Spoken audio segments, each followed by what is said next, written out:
Hi, I'm Case Lowe, co-host of the Open the Voice Gate podcast. The one question I'm constantly asked when it comes to Dragon Gate is, how do I get into the promotion? Well, stop asking and start listening to the Open the Voice Gate podcast, released every Wednesday on the Voices of Wrestling podcasting network. For exclusive news and show reviews, look no further than the leader in Dragon Gate coverage, Open the Voice Gate. Hola, my name is Ricardo. I am the host of the Lucha Jovers podcast here in the Voices of Wrestling podcast network. We are a Spanish-speaking show dedicated to discussing and analyzing pro wrestling from all across the world. From AEW to CMLL, we talk about American wrestling, Japanese wrestling, and of course, Lucha Libre. If something big happened in the pro wrestling world, we will talk about it.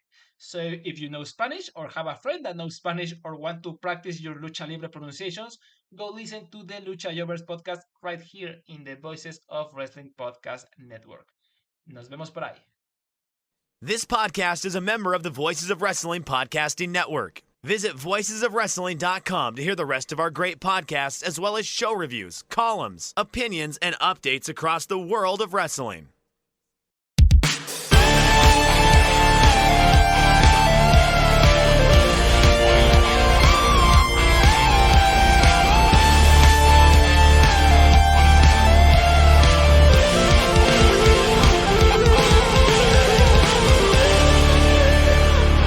Welcome back to CM Punk is at it again here on the Voices of Wrestling Podcasting Network. I'm your host of The Good, the Bad, and the Hungee, Tyler Fornes. With me, as always, is my co-host, Fred Moreland. Fred, we are going to be taking AEW to Chicago this weekend, the home of CM Punk, who probably won't be there. Why is this guy such an idiot? I wouldn't say an idiot. There's other things at play there than idiocy. He's actually pretty smart, and I think that might be part of the problem. Here's the thing. You can be as smart as you want. I have an IQ of 150. I'm still an idiot. Being an idiot has nothing to do with intelligence. I had a question for you, actually, or more an observation, but maybe I missed this. And I don't think it was an editing job or anything, because historically they've not been able to edit that quickly. But I don't recall the crowd in Chicago for Dynamite where CM Punk wasn't chanting for CM Punk at any point in time. Just an observation. That's a really good observation. I actually just finished Dynamite minutes before recording on Friday. And now, I wasn't looking for it, but after the fact, it was kind of like, I don't think that happened. Even the CM Punk fans are over CM Punk. We've won. Fred, we've won. I think this is kind of in the end, no one really wins scenario. The dumbest war of attrition ever. Okay. Fred, are you ready to get all the information out of here? All right. I assume we're going to start with trying to summarize all the different little tidbits that have come out this week. Yeah. As always, we've been following this, and you obviously dug through the 57,000-word Wrestling Observer newsletter to try and find all the details of this. I will turn the floor over to you, sir. All right. This is an attempt to encapsulate every report that has come out. This is, of course, nothing we've heard because nobody talks to me. And frankly, that's all right with me. I just want to go to sleep. But these are all the different reports people have got that they are passing on. So whether it be Nick Hausman, Sean Ross Sapp, Dave Meltzer, even Sports Illustrated, this is all the information we have available to us via the public. And it's not like I have any secret information. Sports Illustrated confirmed that both Jack Perry and CM Punk are suspended indefinitely. Sean Ross Sapp reported 2 days ago, I guess now 3 as of when I'm writing it, that as of his report at that time, I could have wrote that better, a little Meltzer-esque grammar there on my part. Punk was not informed he was suspended. Nick Hausman followed that up by saying that Punk was notified of a suspension via his lawyer. And I think you may see why it was a lawyer communication in a little bit, assuming some of this is correct. I just saw that but a detail I saw for the first time. Of course, a lot of this is predicated upon the issue where CM Punk told Jack Perry to not do the glass angle at Collision a few weeks ago. and then leaked that information. Well, may have leaked that information to the press. But Meltzer said that glass angle was approved by AEW and that they had already rented a car for the spot before CM Punk shut it down. So I can imagine if you're Jack Perry that, that could cause even more, frustration than just like showing up the arena, nothing being set up, etc. Brian Alvarez said that CM Punk went up to Jack Perry while he was having his cuts worked on after his match, told Perry, I could beat your ass, right? That's a quote per Alvarez. And then either shoved or pie-faced Perry and then locked on a guillotine. Dave Meltzer had a version in the newsletter this morning, which he said was from a neutral, non-wrestler source. This person says that Punk went aggressively nose-to-nose with Perry, shoved him, Perry got in his face, and then Punk sucker punched him and went for a choke. It was immediately broken up. Tony Khan was there and yelling at Punk to let him go. Once they were separated, Punk lunged at Khan, but multiple people got in his way. Punk yelled, "I quit" at him. Monitors were knocked over during this. Again, this is all per the report that Dave Meltzer got that was in this morning's Observer that I haven't seen anywhere else yet. Meltzer said another person told him that many wrestlers thought both Perry and Punk were at fault, and they were motivated to put on great matches by the incident. Meltzer also reported, this is just kind of a side note that I thought was interesting. Another story is that before the show started, Punk insisted that Justin Roberts not announce his match. Whether this was Roberts being on CM Punk's Christopher Daniels list, or Punk pushed for the idea that the Collision ring announcer Dasha Gonzalez should do collision-based matches, and she did announce House of Black against the Acclaim later on, is not known. Only CM Punk's camp is saying that he was not kicked out of the building. Everyone else is basically saying that, yes, he was kicked out. Alvarez said that the CM Punk Jack Perry incident resulted in AEW personnel checking with the Young Bucks and FTR if they could go on first, but they weren't ready. And then the 6-man tag said they were able to move up if ready. And it's possible that the only person who said that they could move up was Kenny Omega. There's some dispute over this. It sounds like that guys were not being told why they were asked if they could do the match first, or move their match up, I should say, but found out later because, they didn't want them to know that it was CM Punk doing CM Punk things. Apparently, Chris Jericho was also asked and was like, I got to do the Fozzy entrance. That takes time to set up. Fightful reported that footage exists of the incident due to security cameras being all over Wembley. So, I would be astonished if that is true, that we do not get footage leaked at some point, but hey, we'll see. Brian Alvarez also said that, I already covered that part. Sorry. Okay. Going on to the second incident, which may or may not have been an actual incident. Miro was there and, CM Punk, apparently there was a report that he and Miro exchanged some words with CM Punk asking if he wanted to fight, if they needed to take it outside. The dispute is how serious is this? Brian Alvarez is kind of on an island here. He's saying that this was a very serious discussion. Oh, we got a run-in by Hungee Cat Jr. here for the first time on the show. Oh, that's great. This is the first time you called her Hungee Cat Jr. I love it. Yeah. But okay, going back to the Punk Miro thing, Alvarez is reporting that it was a serious interaction, but Sean Ross Sapp reports that they were just joking around. So, I don't know what to make of all that. Brian Alvarez reported that Samoa Joe was furious about the situation, and he basically, it sounds like, from all the different reports, that he had to calm down CM Punk so they could do their match. And apparently that earned Samoa Joe a bit of respect backstage. So I think we've kind of upgraded from, it's been pretty consistently reported that Tony Khan and Punk had a, quotes here, contentious interaction.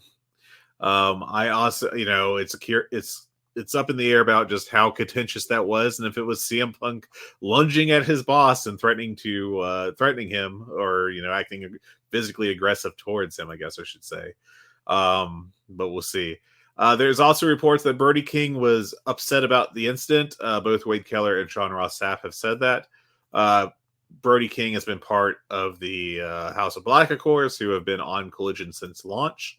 But I don't know if he's really a CM Punk guy or what. That kind of, I don't care at this point. But there is a report that he punched the wall in frustration and may have broke his hand, but he is saying that he broke his hand during the match they had on the pay-per-view. So there's that. And then one last bit of drama, I guess. There's photographs of CM Punk taking the tube with a fan taking the opportunity to get a mark picture. And apparently Punk got lost on his way to Wembley. So there was a report that, how AEW left him high and dry with transportation in London. But someone who I've never heard of before, named Lavi Margolin, tweeted out screenshots of what appear to be an internal website with information for AEW talent on how to get to and from the arena. That's all I have on this incredibly stupid situation. Tyler, what a world we live in. I want to preface this by I have never met CM Punk. I don't know if he is a good human or not. I am neutral. But I will say, based on his actions ever since he's come into the company, God, I hate this man so much. He has ruined this stupid hobby and made things so much more complicated and so much more diluted.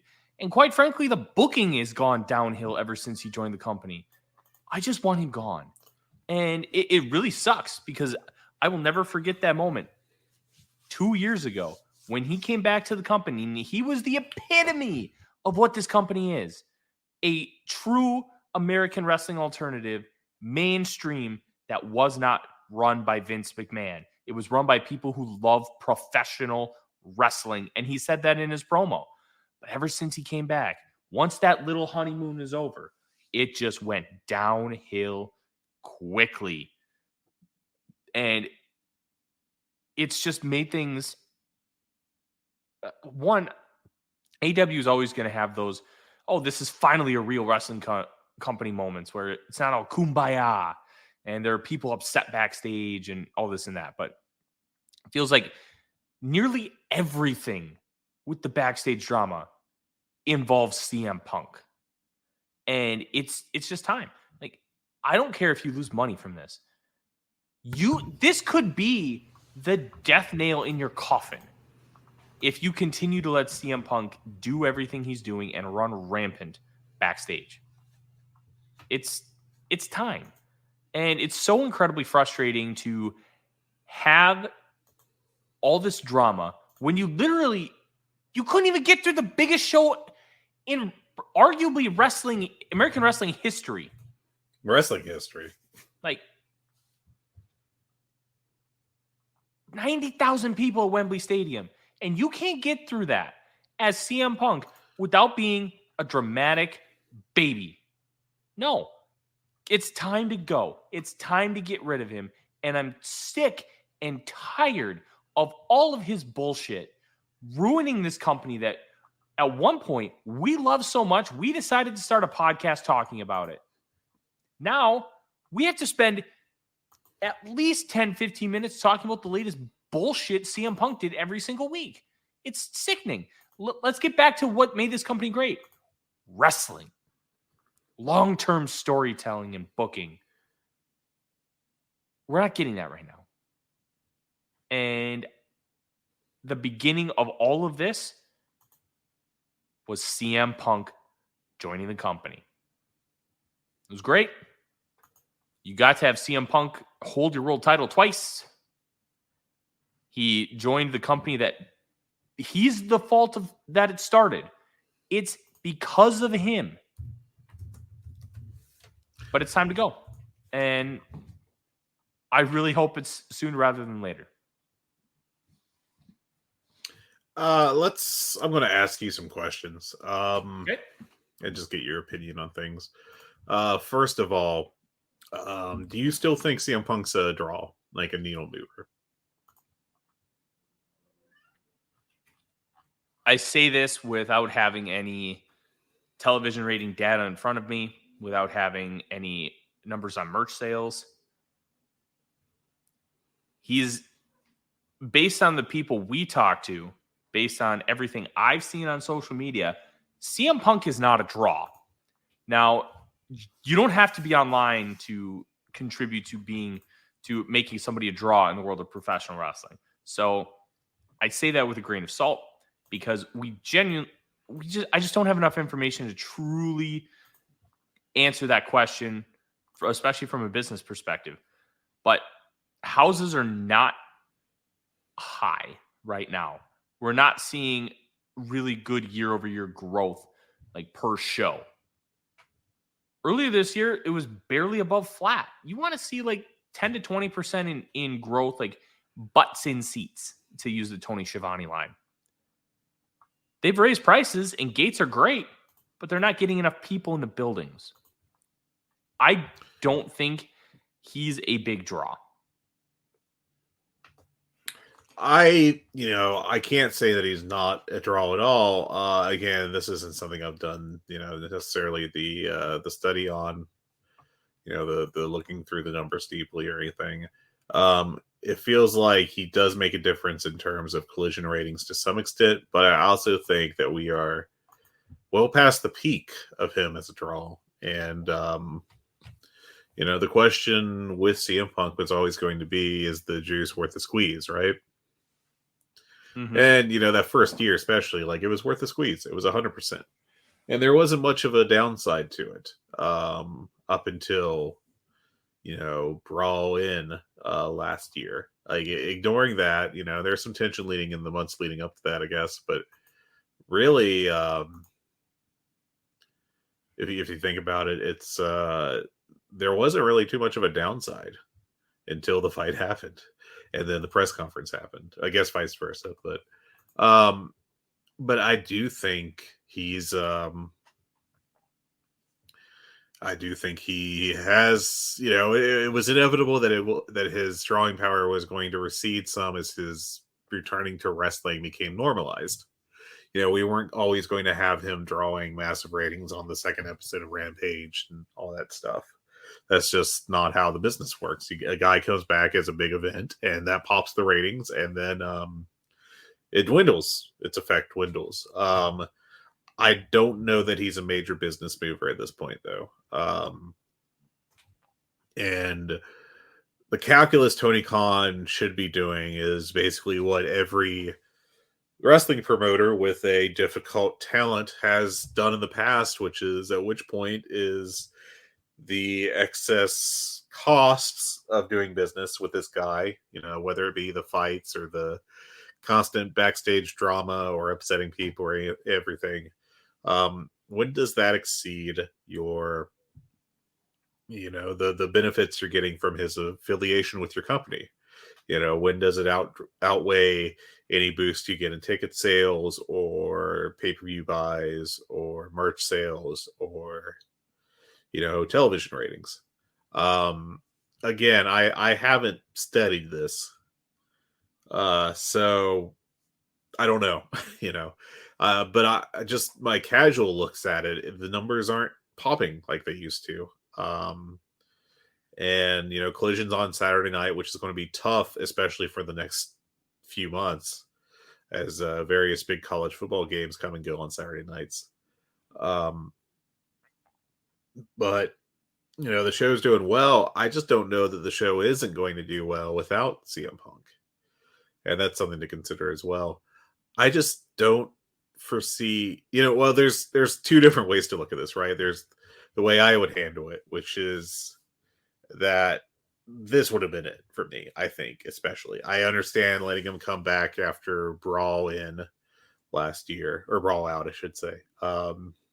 Because you can still think there's some value there. And, if everybody can get together and work, it'll all be all right.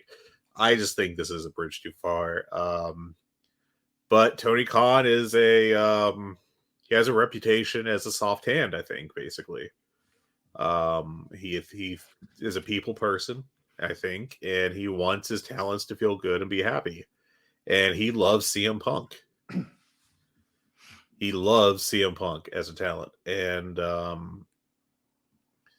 it's kind of with me now. It's I'll believe it when I see it situation in terms of, is something going to change? Is CM Punk going to be like actually let go? And I'm not holding my breath on that. I just do not foresee. I just don't foresee this happening. Him being fired by Tony Khan, because it just seems completely un-Tony Khan like. And Tony's basically given CM Punk everything he could have wanted. He gave him his own TV show, if you get down to it. To feature him and let him have say on who goes on that show, to the point that, again, I'm not going to pretend that like Christopher Daniels is like, exactly the second most powerful guy in this company or anything, but sending him home is a hell of a thing to do when it's his job to be there as part of talent, relations, one would assume. You got CM Punk cutting shoot promos on Adam Page after shows and attempts to work his own angles. You got all this other stuff, and it's just, it hasn't been stopped yet. So I'm not holding my breath on it stopping now.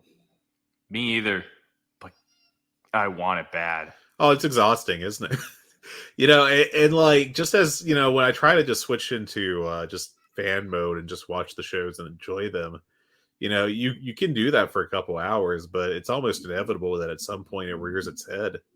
And like, if I'm going on Google right now, and obviously personalized results and all that, but the top results you get are just all about this incident. And even if I like switch into a different browser and go incognito on the old Chrome, the top stories are all this just constantly about the drama he's in and starting. And it's not like it was in 1998, when in reality the number of wrestling fans that like were paying attention to the online news were very few. It's you've got these stories in Sports Illustrated, you've got these stories popping up in Rolling Stone, major publications. It's not exactly like WrestleNews5zs.co.net. So it's just I don't know. I do think that every one of these incidents undercuts CM Punk's drawing power, and I really question if whenever he comes back, whether it be a week or a month or whatever, because I assume he's coming back, if we aren't going to see even less in drawing power from him. Yeah. And I think that's like the only thing that that I feel I can reliably say would result in him being let go by AEW would be, it's not the discipline stuff. Even with him lunging at Tony Khan, if he did do that, allegedly lunging at him, I just can't foresee like Tony Khan being like, well, that was it. Maybe I'm wrong. Maybe I'll be proven wrong, and Tony Khan will say that was it and end the relationship, now. It's funny. One other thing I want to say real quick is the mentions, and I made these comments last year, but there's these mentions about how CM Punk is litigious, and AEW doesn't want any of that. CM Punk is a wealthy person. I think any of us would be happy to have CM Punk's money, because there's 6, potentially 7 zeros involved there. Right, a guy's got to have a net worth in the millions, if not tens of millions. One presumes. Mm-hmm. Don't bring a knife to a gunfight. Tony Khan is a billionaire. He's got more zeros. When it comes to legal fights, I'm not saying that's what determines if you win or not. I am saying that money gets you access to the best legal advice, the best legal representation. And Tony Khan has way more money. So this idea that like CM Punk would legally encircle Tony Khan is I very dubious about that. I'll just say that. especially if this was an incident that happened on camera, as has been reported. Oh gosh, it's on camera like it's been reported. I need to see it. I really need to see it, and I hope it gets leaked. This will be wrestling's like Draymond Green, Jordan Poole footage times a million. QTV, this is your time to get a scoop and release it. This is your time to shine. This is your time to tell us, hey, all that bullshit we did in the past was worth it because we got this scoop. You know that as soon as TMZ heard that they were making calls, right? Because they had to. If they weren't, then they've lost it. But TMZ will cover wrestling enough to like get the drama clicks. They'll cover the drama. They don't care about the actual business, but they'll cover the drama so they can get those clicks. And I can't imagine anything that would draw them more money than footage of CM Punk and Jack Perry having their whatever it was. Yeah. All right. What's your next question? I guess I did have other questions that I was going to ask you. So we talked about his drawing power. What do you think Tony Khan's going to do? And I kind of talked about this already, I guess, but would this be the final straw for Tony Khan? Well, considering he had monitors reportedly topple over him, like, God, I hope so. I really hope so.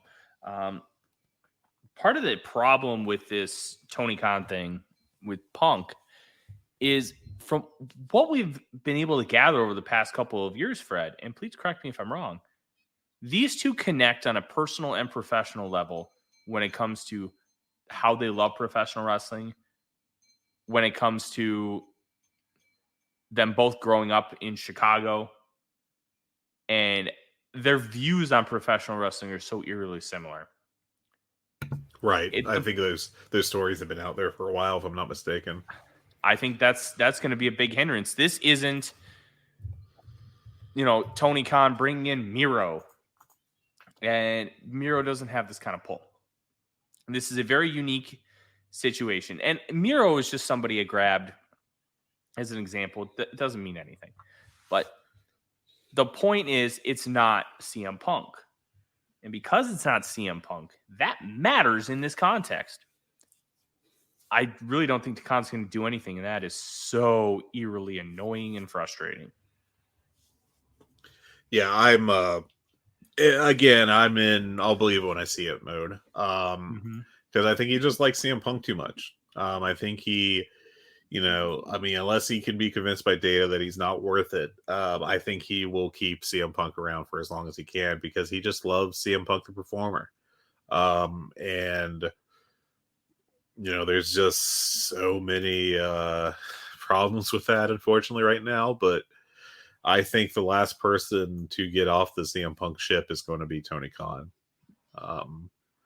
I think he might be the last one off. Then after, versus say Steel or anyone else that's like, or FTR, Bald, or anybody else that is super buddy with Punk.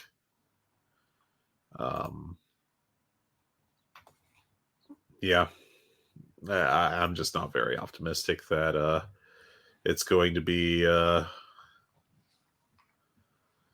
will say this. Oh, go ahead. One thing that we have seen, Tony Khan is very online. He is hyper aware of criticisms about his wrestling promotion and has a history of trying to fix things that people just get hyper aware of. Like that Rampage, which was essentially a battle of the belts with just 4 work rate nerd matches on it. Yeah. I could honestly see a scenario where maybe it finally gets to him and they make a decision. Yeah. Look, the ball is in Tony Khan's court again. We saw what he did when it was last time, which is he very much leaned into, consciously or unconsciously, it seems like he leaned into the time heals all wounds.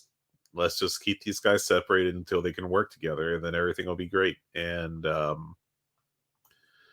I don't think that that's the case. I don't think he's going to get to see that happen, unfortunately. it'd be great for AEW if you could keep everyone happy and, kumbaya backstage, or at least enough to work together. But I think we're past that point. We'll see. It'll be curious.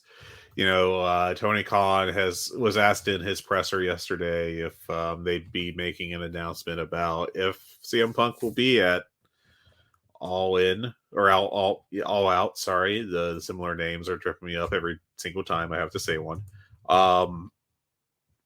We've got a hell of a card announced. Just in terms of numbers of matches, we're at 9 right now per Wikipedia. We're kind of getting to the point where I'm not sure we'd have space for a CM Punk match, but would you be shocked if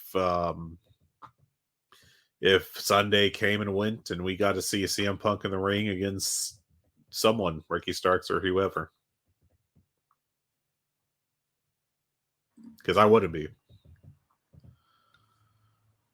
I would be a little bit. What's hilarious, though, is Hangman Page might take the spot of CM Punk in the not just take the spot of CM Punk. Take the spot of CM Punk in Chicago. God, if that happens, Fred, I'm going to be excited. Yeah, we'll see. I guess we'll see. I'm just not optimistic, it just seems like impossible, But we'll see. It absolutely seems impossible, but oh gosh, it would be delicious. All right. Do you have any more questions, sir? No, I think that's it. I think is there anything you want to talk about on the CM Punk front before we just move on and go on to talk about other stuff? Listen, we have a lot of other stuff to talk about, and we have an all-out heat check. That's right, baby. But I'll say this. Go away, CM Punk. Please go away. That's all I want. I just want you to go away. Yeah, I have reached the point personally where I don't think he really adds too much to the show. I think, just from a performer standpoint, I've enjoyed Collision less and less each week. I think the CM Punk specialty of these days for TV, at least, has been the 6-man tags, where he relies on guys like FTR to do the heavy lifting for him. And the matches aren't that exciting. They don't seem to have very big stakes. And they really feel like house show main events, more than what I expect from an AEW TV main event. But yeah. Anyways, let's go over a little more news and then we'll get to the heat check. So Kenny Omega and others were unable to travel from Florida to Chicago for the Dynamite this week due to the hurricane that went through Florida and reached Georgia, and I've lost track of it since then. I haven't checked the actual news this morning. I've just been reading Dave Meltzer. And Swerve Strickland and Saraya both missed this past Dynamite due to an unspecified illness. We don't know anything else about it. I hope they're both doing well. We do have 2 more pay-per-views announced. October 1st, Wrestle Dream in Seattle. That's a new one. It's inspired by Antonio Inoki. And, this is a way for Tony Khan to pay tribute to him, and he's hoping to bring in some New Japan talent to help work that show. And then on November 18th at Kia Forum in Los Angeles is Full Gear. So we got 2 pay-per-views in the next 2 matches, or 2 months, I should say. That'll be 4 pay-per-views essentially in 4 months. We're getting close to that monthly schedule that I think we talked about previously that it feels inevitable they are getting ready for. Yeah. Will Ospreay tweeted that... Oh, go ahead. I'm sorry. Go ahead. Oh, no. You're right. There's no way they're only going to keep doing 4 pay-per-views considering how successful they are. Even they're if too big to not do. The pay-per-views average 150,000. All right. So you only do 4 of them a year, 5 with Forbidden Door. Okay. So you do 750,000 roughly pay-per-view buys. If you do 12 and that drops, let's go 20% per pay-per-view, and you get 130,000 pay-per-view buys over 12 pay-per-views. You just doubled it to $1.5 million, 1.5 million buys. That's doubling your income, and you could drop the price to $40. You could offer bundles. No, they won't. But if you were to drop it to $40, maybe you get that to 1.6 or 1.7 million buys. Like, there are ways to maneuver around this. And the one thing that would interest me, Fred, is do they keep like their big five as $50 and then offer the other pay-per-views at a lesser value? So you're technically not actually taking any money out of your own pocket, but you're offering these other shows, which were big dynamites, which were free television, and they are now on pay-per-view, but you're still making extra money. How they transition to this 12 pay-per-view a year schedule, it's going to be fascinating to watch. Yeah, and I really do think that the onus is on them to, figure out the pricing for it, obviously. But I think what they're going to end up doing, if you look at the history of pay-per-view, whether it be UFC or WWE, people, whenever there's a price increase or an increase in the number of shows, people always predict death and doom. They're always like, people won't buy these and you're going to lose your ass. And then people buy them. And they increase the prices. Oh, people won't buy them now. You're going to drive off all your customers. You make more money. Frankly, it's like what you're seeing with the tickets for AEW. Less people are buying them, but they're making more money. They've moved from a let's have big crowds company to a let's have big bucks company. Paying the bills. And pay-per-view will work that way too. If they bump up the prices, they could bring in these new events at a lower dollar prices. But I think that, that they probably would do that for a year or two and then bump them up if they did. If they take two years to do that, I doubt they will. It's just a matter of, maximizing their profit, and that's what they're going to be focused on, I'm sure. Yeah, it's all about profit, and it's all about trying to maximize your money. Plus, you have guys who are making a lot more money. I'd imagine someone like Saraya is probably making 7 figures. Guys like Miro, Punk, The Elite, all these talents likely making 7 figures. You have to bring in money, and you're only getting, theoretically, we only know about $45 million a year from TNT. We don't know how much more that is evolved into because of Rampage and Collision and all the extra programming that they've done, including the All Access show that they did surrounding like Britt Baker and Adam Cole and Sammy Guevara. They have to find ways to draw revenue, and it's expensive to run a traveling television show. It is. It's expensive. That was always one of the big issues TNA dealt with, was that the money was hard, to take the show on the road. Mm-hmm. It's very difficult as I yawn because TNA business is not something that really intrigues me, but it's a very fascinating one.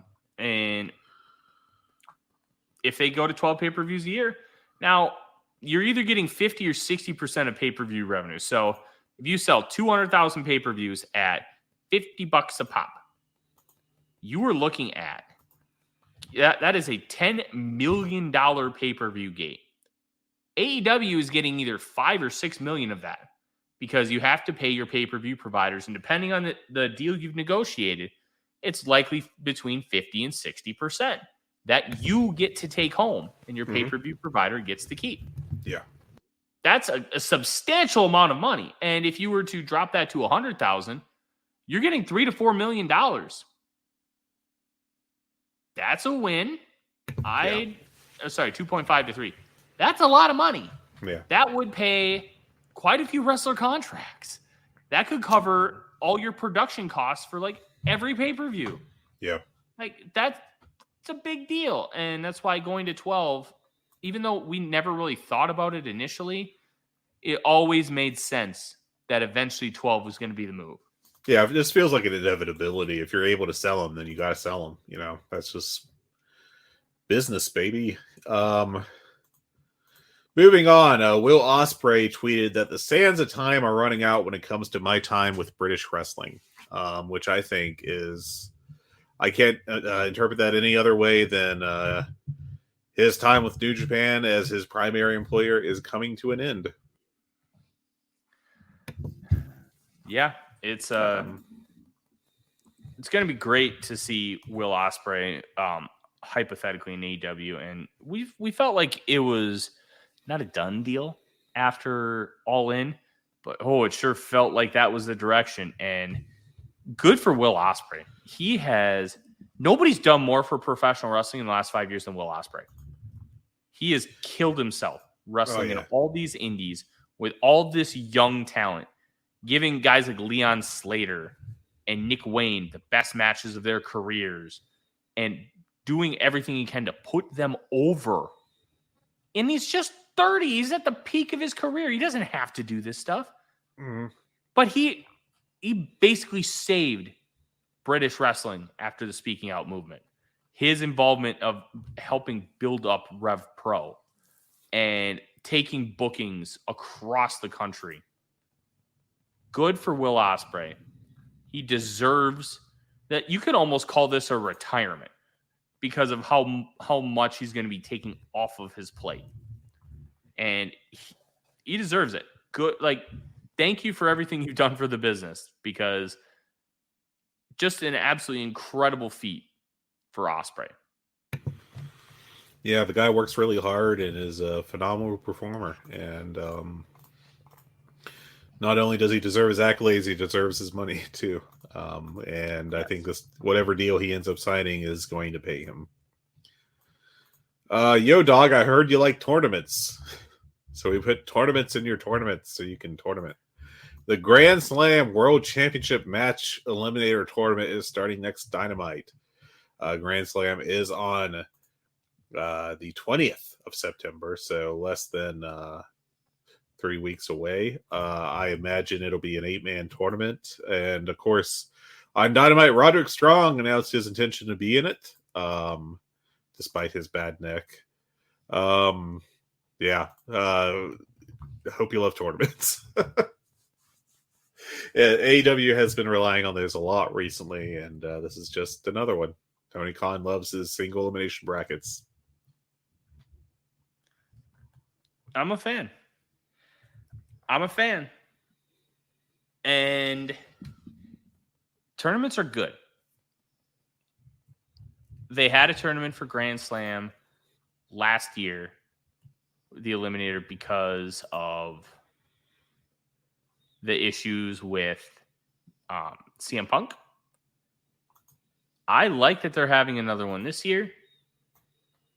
And look, it's just an easy way to make meaningful matches on Dynamite to get to your desired result anyways. I like it. And you know what? I think this could end up being Orange Cassidy. It could be. I think that they may be building towards that. I think Orange Cassidy is getting featured really heavily. And I think we may see him drop the International Championship solely to set him up as like a world title contender. But I guess, we'll see. A couple more news notes. CM Punk accepted the Iron Mike Mazursky Award from the Cauliflower Alley Club, on Wednesday night. You can file that under terrible coincidences. I don't think anything noteworthy really came out of his promo, his acceptance speech. If I speak about it like a normal human being, you don't know how to do that, Fred. I'm a broken bad person. But yeah, just hell of a timing there. And of course, we saw Mercedes Moné at All In, oddly featured twice on camera shots, once during the pre-show and once during the 6-man tag, the trios title match. We know she's coming after Billy Gunn next. But yeah, I mean, there's reports that when asked about it, they're like, "Oh, she's open to working with us," that kind of stuff. And obviously, so I would imagine that you'll see something happen in the near future. And that's it for the news. Thank God. Before we get into the heat check, I have to ask you a very important question. With all of our money that we're getting off our very successful podcast that everybody loves and it gives us millions of dollars for, since we're now financially wealthy. You want to go in with me and buy the former Longa Burger Company headquarters? What is that? Are you aware of this at all? Okay, I'm going to hijack the show just because this amuses me. So there was a company called Longa Burger until 2013. Well, 2018 technically. But they made little handcrafted maple wood baskets, right? I'm going to send you a link so that you can see what the headquarters of this place look like. But before they went tits up, to quote Tony Storm, I just sent it over to you on the Slack. That is, they had their building built to look exactly like one of their baskets. Holy shit, that building rocks. And it is, of course, since the company died, no one's like, oh, we also make large baskets, and thus have a desire to have a building that looks like one of our baskets. But it's still standing and it's being sold. So we got to buy this weird building. I like the dumbest stuff. Anyways, you want to heat check it, baby? Yeah, I want to heat check it. I will give $3.50 for this building because, God, that building's tremendous. I left my wallet downstairs, but I think I got a 20 on me, so we could $23.50. Wow, that's a pretty good offer. Now, okay, warning to listeners: if you're the kind that really hates spoilers, there's a potential, at least one that I know of, spoiler from Rampage that is coming up, and the show will be released before Rampage if all goes well. So, make your own call about when you pause, and of course, come back and listen to our wonderful show. But it's heat check time, baby. So I'm going to read the card off to you off of Wikipedia. Speaking of heat check and how wonderful our show is, Fred, we're back to being number one in the country of Turkey. 2 days in a row, even. I know. Pretty incredible. Not even the flagship can do that, baby. That's right. Hit the bricks, Lanza. Jay Brone. All right, let's heat check this. Go get some Taylor ham or whatever the other thing is. I forget what the opposite of a Taylor ham is. There's like the North-South Jersey thing. I've never been to Jersey, so. It's Taylor ham and some pork roll, I think. Yeah, pork roll. Yeah, that's right. Go get some pork roll. One of those is going to make him very mad. Well, yeah, just double down on it. If I knew anything else about North-South Jersey splits, I'd say those to be further inflammatory. Go to a certain exit on the highway. Owned. Okay. Here we go. I will read you the matches, and as usual with the heat check, we do a 1 to 10 scale, or 0 if you're feeling a little extra spicy, Tyler. 10 is you're super excited for it. It's one of your most anticipated matches of your life. And 1 is you do not care about it at all.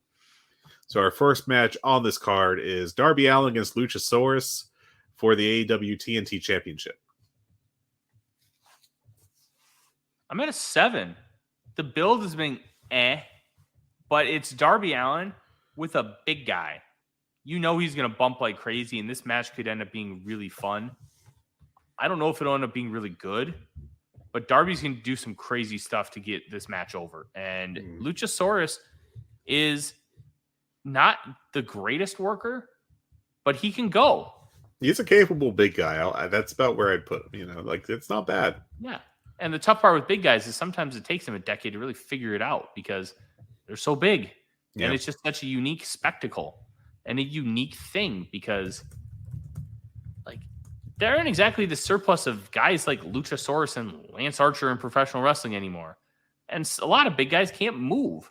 These guys can. And Luchasaurus is a good professional wrestler. I think that this match has a potential to be very good. It could also fall apart. So I think 7's about right.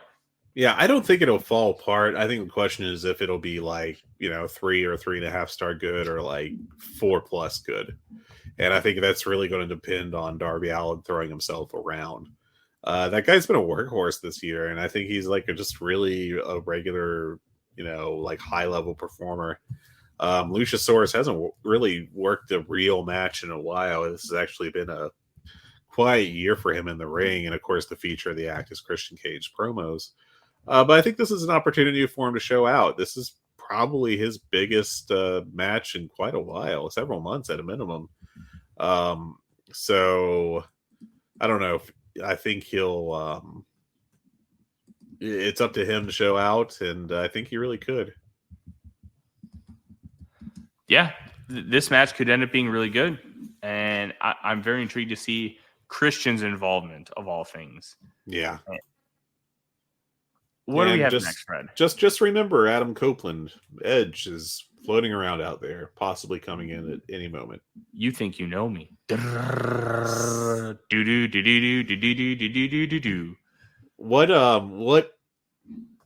dumb TNA name would Edge have if he went into TNA back in the day when they were giving thinly veiled ripoff names to people?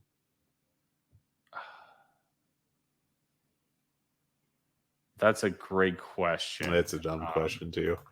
All right, our next match. You know what? It would be like Adam Edge. Adam Edge. Ledge. What is Ledge doing in the Impact Zone? Next match. Miro versus Powerhouse Hobbs. 1 to 10. What you got? Look, the build is whatever. Dude, this match is going to rule. It's just two beefy dudes doing beefy dude things. I'm at like an 8 for this. This has a chance to be really, really good. And I can't wait. I love just beefy dudes just doing this kind of stuff. Yeah, I'm at a 7 on this one. It's, I could, if QTV never did another segment, it'd be too soon for me. But I would love to see this match just go for 12 minutes and just beat the hell out of each other. And fingers crossed we get that. Fingers crossed is, I think, the perfect verbiage for it. There really isn't a great build to this. It's going to be just beefy dude stuff, and I can't wait. Yeah, the build on this show is, it's the side effect of running pay-per-views on back-to-back weeks,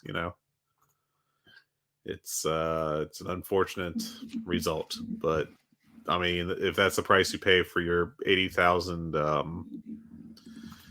ish crowd at Wembley, then here we are. Yeah, what do we got next? Next up, we got Chris Statlander defending the AEW TBS Championship against Ruby Soho. Where are you at on this one? I like Statlander. I like her a lot.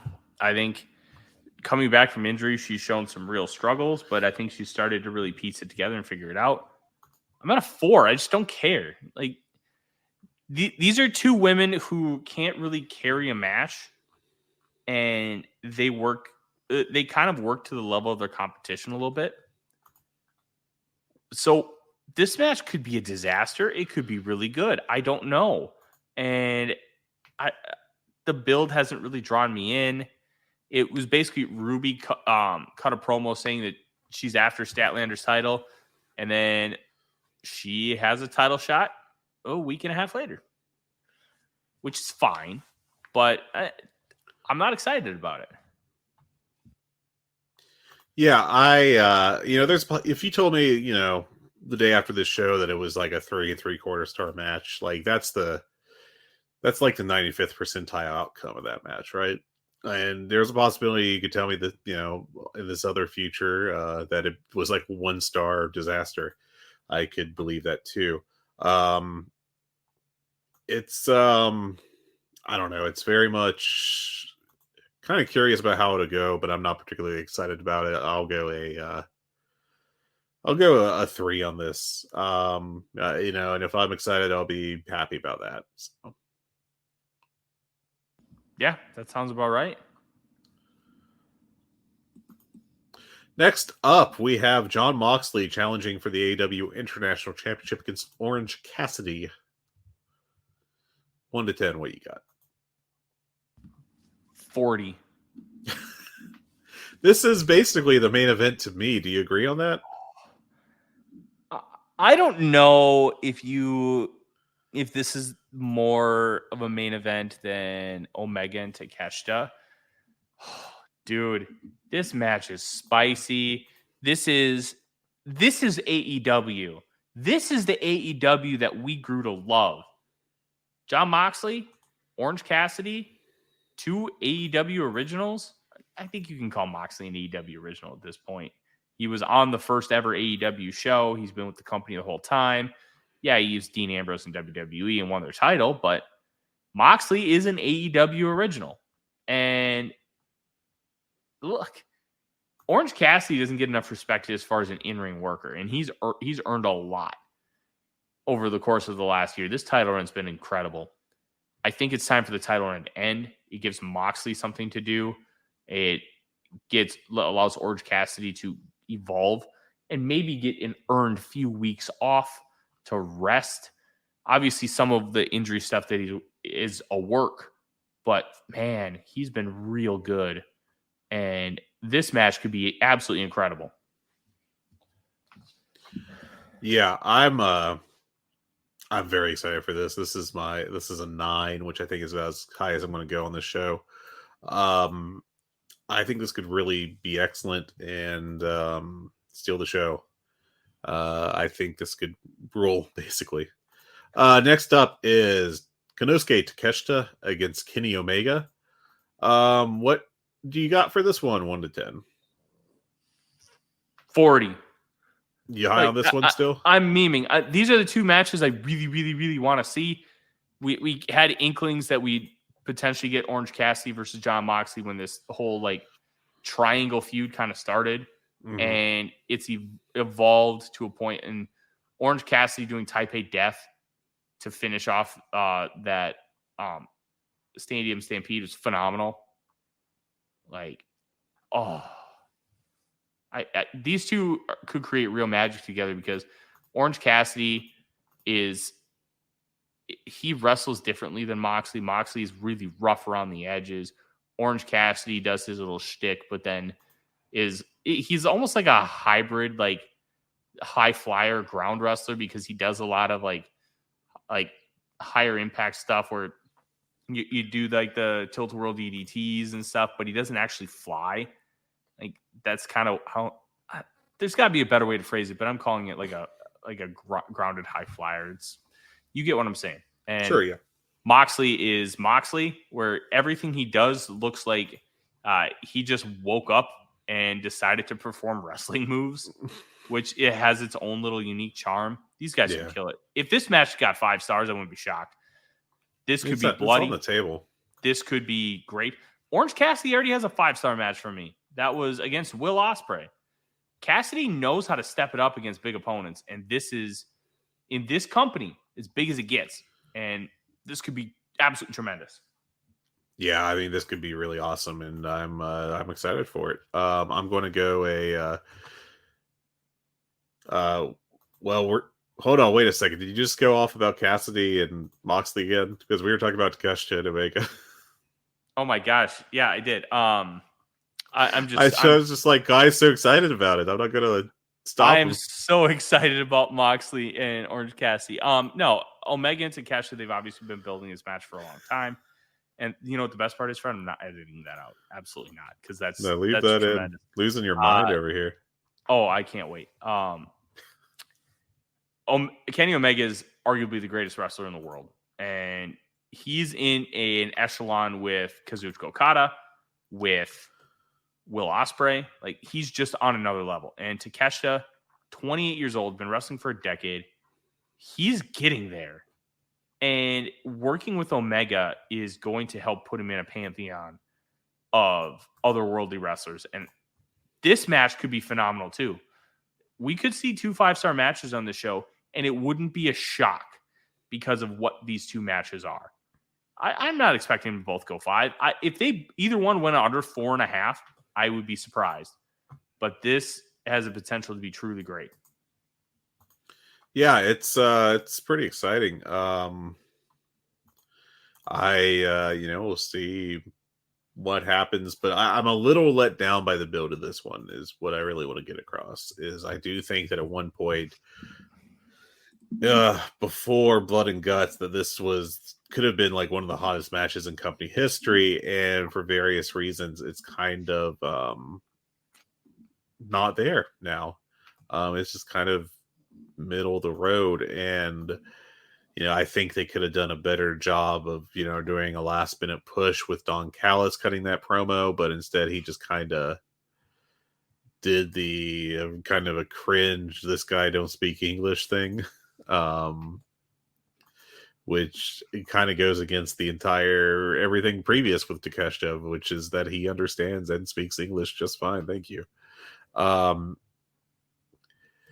Yeah, I don't know. It's kind of weird, but I think this match will rule regardless. This is going to be a case where it outperforms the build, and I'm excited. I'm looking forward to it. So, yeah, I'll go an 8 on here. Next up, we have an 8-man tag match of FTR and the Young Bucks facing off against Bullet Club Gold's the Gun Club and Jay White and Juice Robinson. 5? I think this will end up being good. I don't care. Like, That's fair. Why should I care about FTR and the Young Bucks together?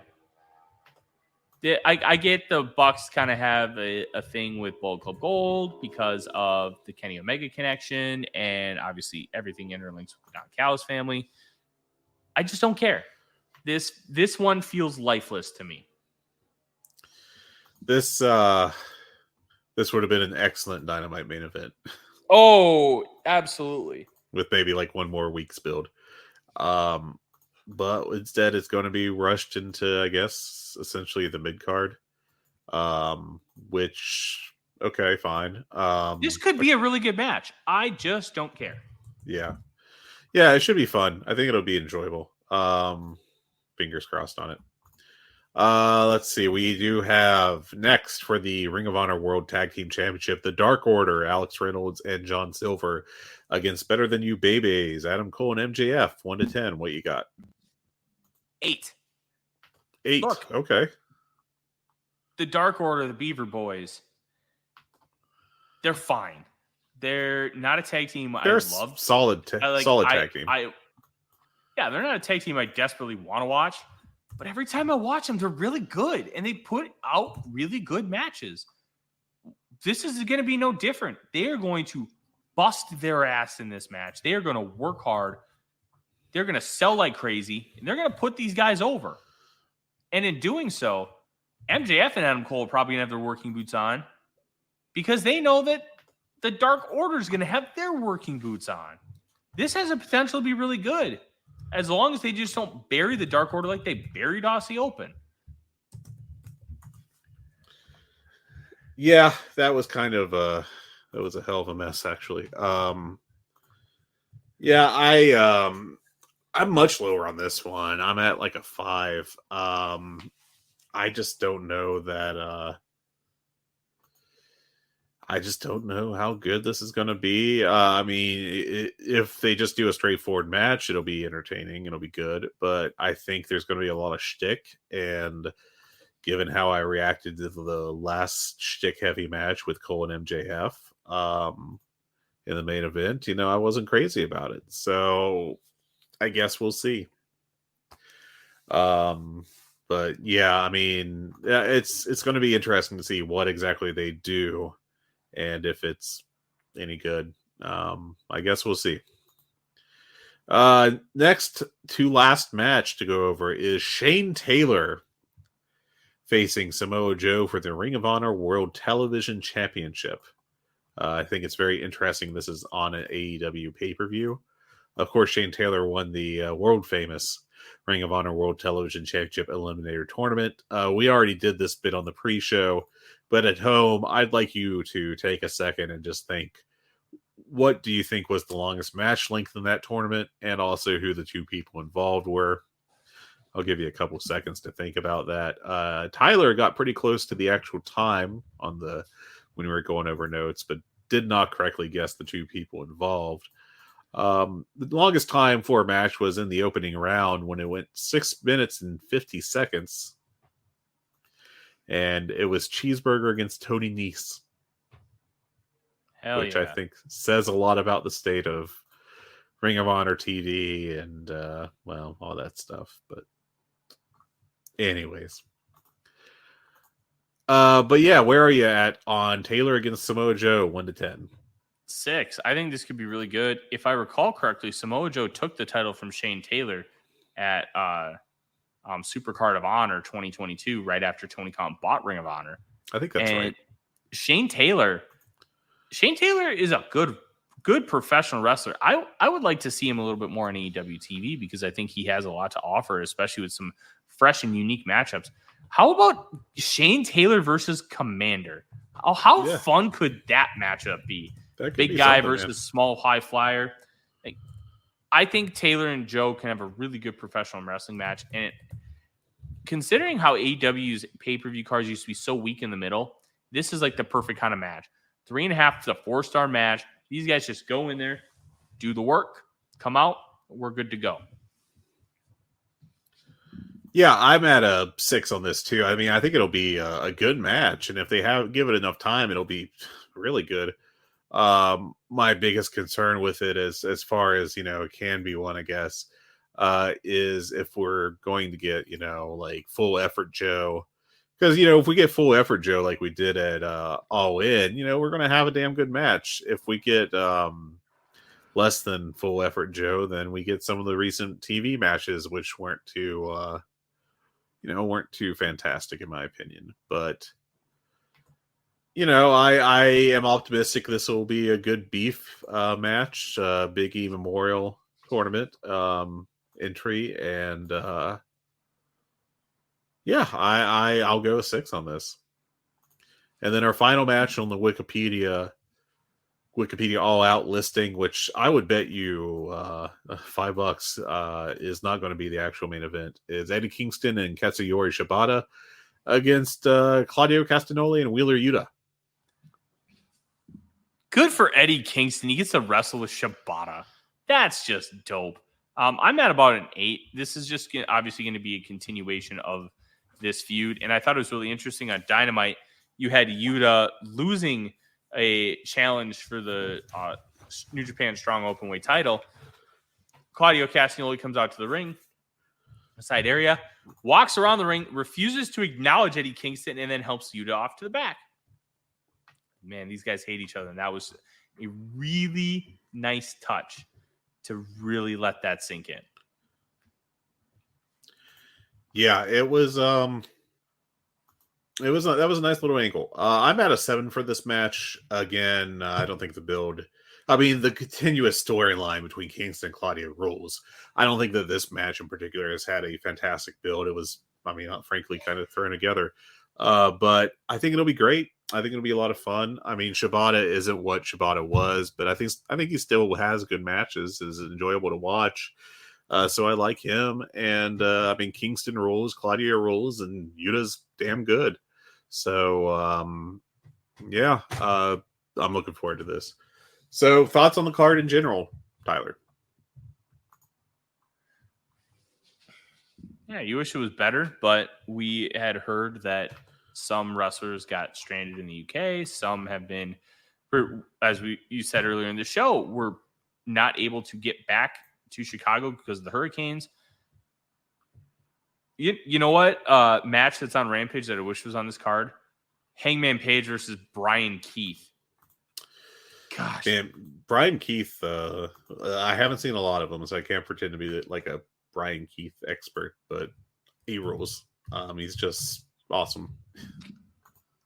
Yeah, he's fantastic. And I saw somebody else say this, and I will not give credit because I just don't remember. So if you said this, and I like kudos to you, because this isn't my take. It's just something that I agree with. Hangman Page should just start a cowboy stable and get Brian Keith involved.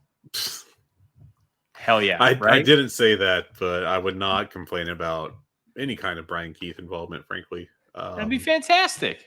Yeah. All right. Well, I think that's it for the show this week. I do want to do something real quick, which is I thought both Dynamite and Collision this week, I have not seen Rampage, are kind of boring.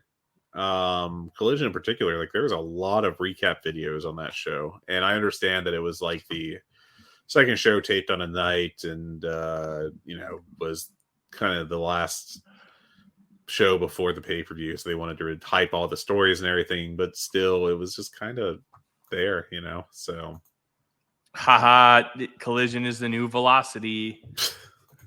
we'll see. I think that was just kind of a one-off given the schedule, but oh yeah, absolutely. I do want to say something. I think it's a little interesting, and I'm not drawing any conclusions here or anything. But Dynamite definitely has the higher viewership, but it feels like, and granted, I'm saying this after a week where it went heavy on it, but it feels like in general that Collision does a lot more, like recap videos of stuff that's going on versus what we see on Dynamite. And I would think that would go the other way around, given that you'd probably bet the more people are watching Dynamite and not Collision versus people watching Collision and not Dynamite. And so I would think Dynamite would need the recap videos more, but I don't know. That's just a stray thought / observation. So wait, you think there should be more videos about Collision on Dynamite than vice versa? I would think so. If I was doing that, yeah, I would assume that more people were watching Dynamite without Collision than people watching Collision without Dynamite. But Okay. that's just my guess. Obviously, I think maybe we've done a little too many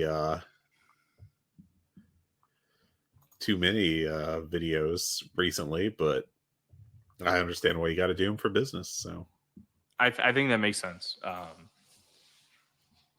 I thought Dynamite, considering the constraints that they had just due to travel, I was good and no complaints. It wasn't awful or anything. Dynamite wasn't, but it was, until the Orange Cassidy Pinto match, which I thought was pretty darn good. It just didn't have that usual zip. I have a gripe. Oh, okay. Ban Canadian destroyers that aren't finishers. Oh, okay. I hate it. I hate it so much. And you know what? Maybe it's just a me thing. When the Canadian Destroyer got brought up by Petey Williams at TNA, if you got hit with it, you were dead. There was no kicking out. There was no moving. You were dead. And now we're doing 3 straight Canadian Destroyer spots? I'm sorry. I get that we've evolved and stuff. It's a Canadian Destroyer. It's a flippy-doo pile driver. No, we shouldn't be doing 3 of them in a row. It should be a murder move. It's always context dependent, I guess. I don't know. I don't know. It's kind of like when people complain about the super kick. It's always the context of the match, I guess. The super kick thing is so different for me. Why? The super kick is not a flippy-doo pile driver. That was top shit back in 1985. If you hit a super kick, oh my God. Like the early days of Shawn Michaels. But now super kicks have become common. And I think it kind of started with Rob Van Dam, because he would do those like thrust kicks. Yeah. Not like because he was very martial arts heavy. And then the super kick party, and it just kind of became a meme. But it's not a flippy-doo pile driver, man. That's just, you've got so much extra momentum going and compressing your vertebrae in your neck. Like, just conceptually in my head, it doesn't make sense. Watching it, it doesn't make sense. And it's so annoying whenever I see like multiple flippy do pile driver spots. I can't take it. Okay. Maybe I'm an old man now and I'm just crotchety but come on. Like, bring some prestige back to the Canadian Destroyer. Yeah, I mean, I don't know. I can't get upset about it because that's just kind of the style of wrestling, you know. Shrug. That's just where I am, I guess. Yeah. But yeah, that's our show. I got to whine at the end, and we will be back next week, likely Tuesday, for an all-out review because Monday is Labor Day. Yeah. And I won't be available. I can't talk. Yeah. I likely won't be available, but I will be Tuesday, and it will be the beginning of the first week of professional football, baby. The NFL will be back, and I can't wait. So okay, I'm going to grab you one thing real quick. Okay. ACC expansion. We're just in the dumbest timeline, aren't we? God, I hate it. For those that don't follow the college athletics, in the United States, the Atlantic Coast Conference is a conference that had every team basically close to the coast of the Atlantic Ocean along the eastern seaboard of the United States. And today they announced that they are adding Stanford, a California-based school, California, which of course is in California, and SMU, a school in Texas, to round out to 17 full-time football members because Notre Dame is a coward school. Damn right they are. But it's also hard to blame them in football because they have a contract with a 3-letter network. They get a vote on everything as an independent entity. Why would you ever give that up? But yeah, I mean, what are your thoughts on this? Because I just hate it. It's just so dumb. College football is being ruined by money, and money ruins everything. College football is just the latest, but they're stripping away the heart of college football. The heart of college football is tradition and rivalries, and we're removing that for a few extra bucks. Find a way to do both. It drives me nuts. Yeah. We could do a whole separate podcast on this and how stupid it is, but I just saw that come across the old news wire over here going boop, boop, boop, boop, boop, boop. Yeah. All right, that's it, I think, for the show. You got anything else, man? Anything you want to plug other than the usual into show plugs? No. Follow me on Twitter at TheRealForno. Follow the show on Twitter at GoodBadHungee. Make Red sure you Circle. like and redcircle.com/GoodBadHungee, I think is the thing. It's in the show description. If you want to donate to us so I can afford more things, and so can Fred. I mean, the Hungee Dogs and Hungee Cat Jr. need toys.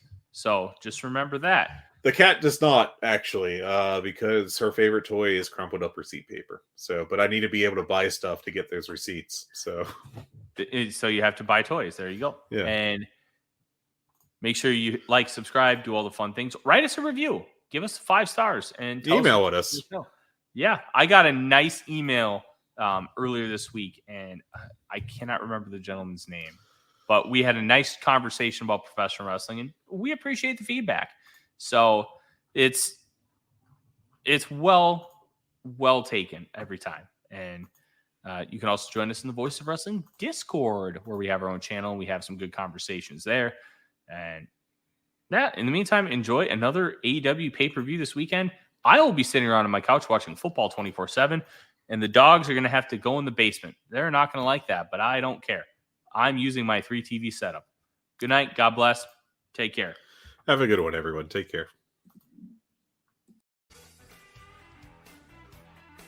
Hello, Voices of Wrestling listener. Dave Ryan here. Have you ever wondered to yourself how many hidden gems are hidden away inside the last years of World Championship Wrestling? Have you ever asked yourself how many tenuous gags can be made about the name Mike Enos? And have you ever thought about what it sounds like for two Irishmen to interpret a very chaotic company through its B-show? The answers to all this and more are just a click away. Check out Days of Thunder every second Thursday on the Voices of Wrestling Podcast Network.